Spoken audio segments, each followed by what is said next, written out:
ఈ విమానాలకు సంబంధించి ఏ హైట్లో ఉన్నప్పుడు రాయిటర్స్ మనకి ఇచ్చినటువంటి ఒక సమాచారాన్ని చూపిస్తాను నేను ఇప్పుడు. ఎస్ ప్లీజ్ ఒక్కసారి. Accidents by stage of flight ఎంత ఎత్తులో ఉన్నప్పుడు, ఏ స్టేజ్లో ఉన్నప్పుడు ఎన్ని ప్రమాదాలు జరిగాయి ఈ మధ్య కాలంలో, గత 9 ఏళ్ల కాలంలో జరిగినటువంటి ప్రమాదాల సంఖ్యను తీసుకుంటే ఏ సందర్భంలో ఎక్కువగా ఈ ప్రమాదాలు జరిగాయి అనేది మనకి ఇక్కడ కనిపిస్తోంది. ఒకసారి అది చూపిస్తాను, ఒకసారి చూడండి. ఇది ఒక్కసారి క్లియర్గా చూపించరా, తర్వాత అందులో ఉన్న డేటాను నేను విశ్లేషించి చెప్తాను. గ్రౌండ్లో ఉండగానే ప్రమాదాలు కూడా జరుగుతుంటాయి. గ్రౌండ్లో ఉండగా అంటే గ్రౌండ్ అంటే it refers to taxing, loading and unloading, parking and toeing. దీన్ని గ్రౌండ్ లెవెల్ అంటారు. అంటే గ్రౌండ్ పైన ఉండగా కూడా ప్రమాదం జరిగింది, అది కూడా ఒకటే మనకు కనిపిస్తోంది. ఆ తర్వాత టేక్ ఆఫ్ సమయంలో ప్రమాదాలు ఎన్ని, క్లియర్గా చూస్తున్నారు కదా.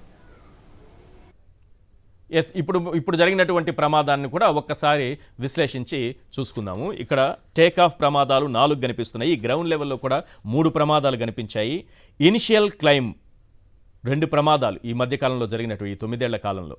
తర్వాత క్లైమ్ అంటే కొంత హైట్కి వెళ్ళిన తరువాత 3 ప్రమాదాలు ఉన్నాయి. క్రూయిజ్ ఒక స్థాయికి వెళ్ళిపోయిన తరువాత విమానం స్ట్రైట్గా ప్రయాణం చేస్తూ ఉంటుంది, అంతకు మించి హైట్ వెళ్ళదు. దీన్ని క్రూయిజ్ లెవెల్ అంటున్నారు. డీసెంట్, అప్రోచ్ కిందికి ల్యాండ్ అవ్వడానికి దిగుతున్న సమయంలో అప్రోచ్, ఫైనల్ అప్రోచ్, ల్యాండింగ్ సమయంలోనే మళ్ళీ ఒక్కసారి చూపించండి. ఇది ల్యాండింగ్ సమయంలో 11 ప్రమాదాలు జరిగాయి. ఇది రాయిటర్స్ ఇచ్చినటువంటి సమాచారం.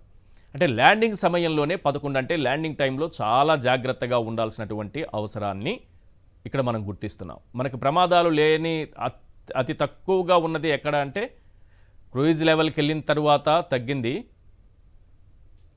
అంటే విమానం ఒక దశలో మళ్ళీ ఇంకా హైట్ వెళ్లకుండా స్ట్రైట్గా ప్రయాణం చేస్తోంది. అక్కడ మీకు క్లియర్గా కనిపిస్తోంది చూడండి. ఇంకా క్లోజ్ కూడా వెళ్ళొచ్చేమో చూడండి.